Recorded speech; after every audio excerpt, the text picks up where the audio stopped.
Rudy has returned to his normal life, but not without a new invention that changes everything for him. But what's even more important, Rudy makes one of the biggest changes in the series yet. He finally realizes what has made him truly happy. Recently, my cat had a seizure, and the bill has totaled up to $400. So if you could, please drop a like on the video, leave a positive comment for my cat Lum, and to help with the bills, if you want to provide more support, you can donate on Patreon, here on YouTube, or by using my gamer subs code SeaTactics, which will get you 10% off your orders. Thank you for your support during this troubling time for me. Okay, so positivity time. We have to talk about one of the biggest changes in this new season that's adding not only a bit of extra spice in the plot, but also a bit of extra spice in the plot, if you catch my drift.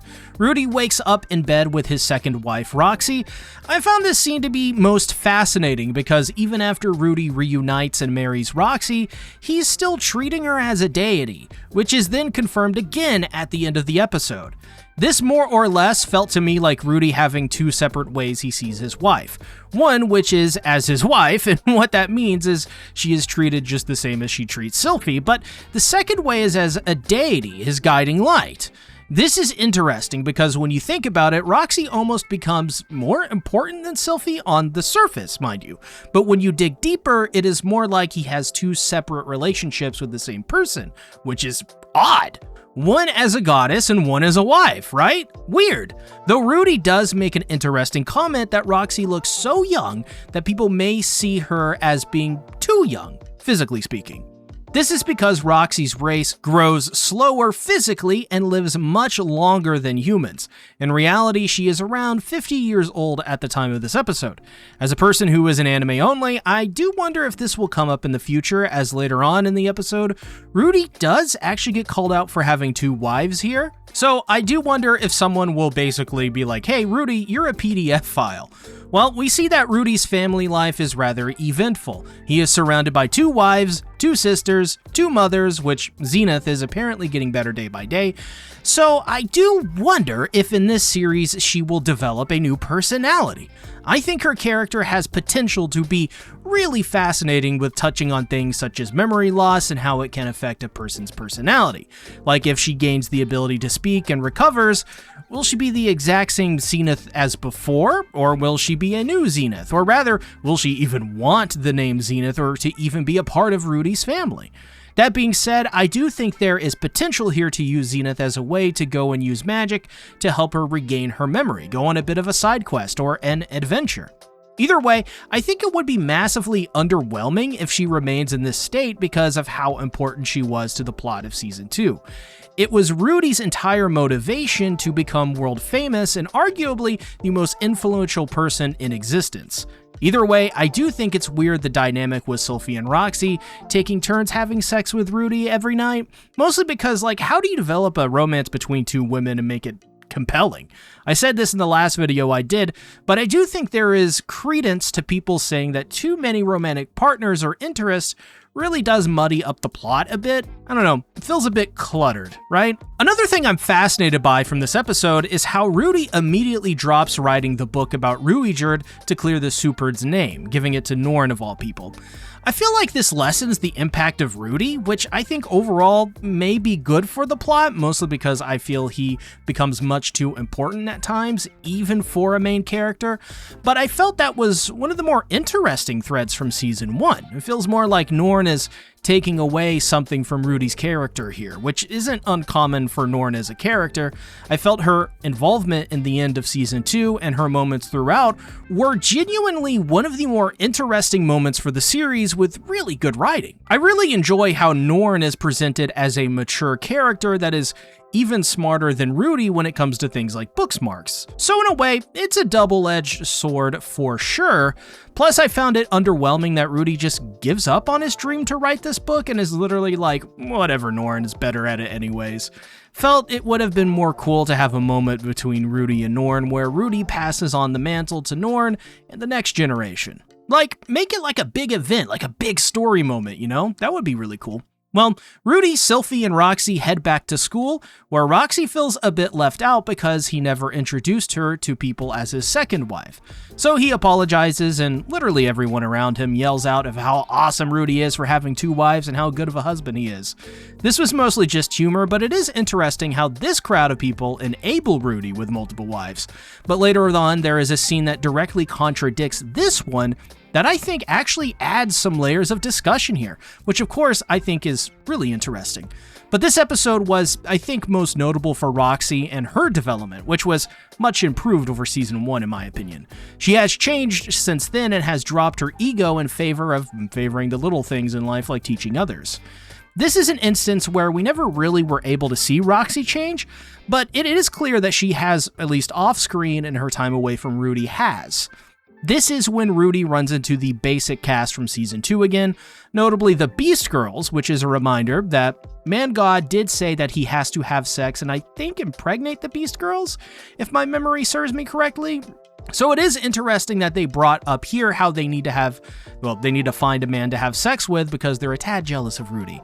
Wouldn't surprise me if this season is when he has sex with the Beast Girls. Hell, he may even marry the Beast Girls too. But one of the best parts of the episode was how Cliff called out Rudy for lying about Sylphie, which was a nice bit of character building for Rudy because he did promise that he would love only Sylphie. So him going back on his word and lying is a really interesting way to frame this scene. Because it also seems that Cliff thinks this way not just because of his religion either. It seems this is more of a moral issue to Cliff. So him expressing shame in Rudy's behavior makes sense from both angles here. It adds a lot of dynamic to Rudy's character because this also affects Norn, who wants to grow up and have a happy marriage with someone, and by having multiple spouses, Cliff literally says this is not a good thing to do and will affect his little sister down the road. I think this is a great point and shows the cause and effect Rudy has on this world on a more granular level. His decisions carry impact and weight here, but I was a bit perturbed by how Cliff brings all of this up but just drops it and forgets about it almost immediately. This happens quite a bit to Rudy, where many people will bring up his bad behavior to his face, but then drop it moments later because they're either distracted by something else or someone else comes in and stands up for Rudy. It happened with Norn in season 2, and after he tried to kill himself after Sarah stormed out on him at the beginning of season 2. So it's interesting they're continuing the story thread of Rudy's character and developing on that. I'm sure that will pay off in the future in some way, though we will talk more about Norn here in just a moment. The next part of the episode is more or less focused on paying off a thread from season 2, which I also very much appreciated. The dolls they got from Rudy's mansion had been reverse engineered to create a magical glove that allows Rudy to regain the use of a hand. The cool part is that it has everything a normal hand would have, even feeling and the ability to use magic. We see this with some fantastic animation of Rudy blowing stuff up with his new magic hand. So I saw somebody else bring this up, but I think it was an interesting point in the episode that adds some layers of depth. They mentioned that it's interesting that the consequences of Rudy losing Paul was almost all positive. So think about it this way. He quickly moved on from his father's death, who pushed him moments before to be strong and cheat on Sylphie, which ended up with him sleeping with and marrying Roxy. So in turn, he had lost his hand, but then immediately regains the use of it with this glove.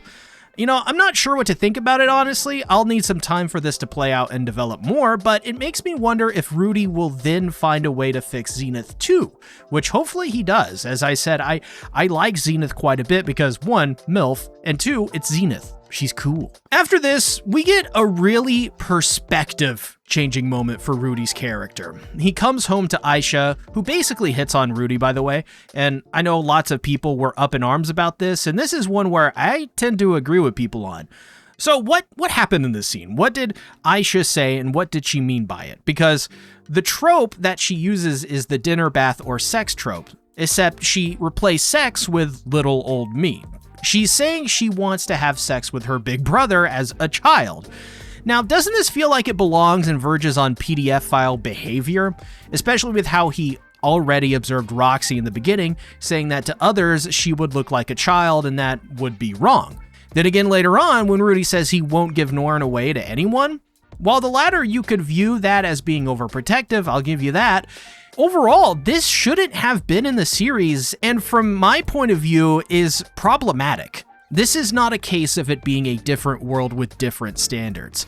It's just strange, because we shouldn't be encouraging this kind of stuff in anime, or in any form of media. Aisha should not be a sexualized minor, which is exactly what this scene is doing.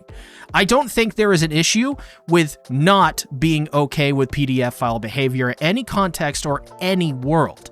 No media should celebrate it at all, period, end of story. This scene was not it. Rudy, though, makes a big development in his character after, which I think was much better, when he basically realizes that he's happy and he enjoys his current family life, being around all of his sisters, mothers, and wives. Then he goes to pay homage to Roxy's underwear once again, which is interesting because he still relies on his deity, that is Roxy, to get him through, which you'd think at this point in his journey he wouldn't need that, but only his family? Either way, big step up from Rudy, who puts behind his turbulent past and accepts his present for what it is.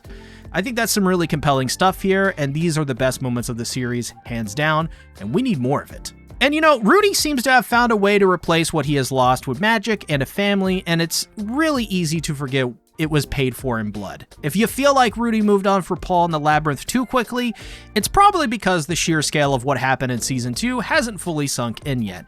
You need to see exactly how much Rudy actually lost to understand why he's clinging to this new life so desperately. Check out my full recap of Season 2 right here to see the moments that changed him forever. Make it a great day or not, the choice is yours.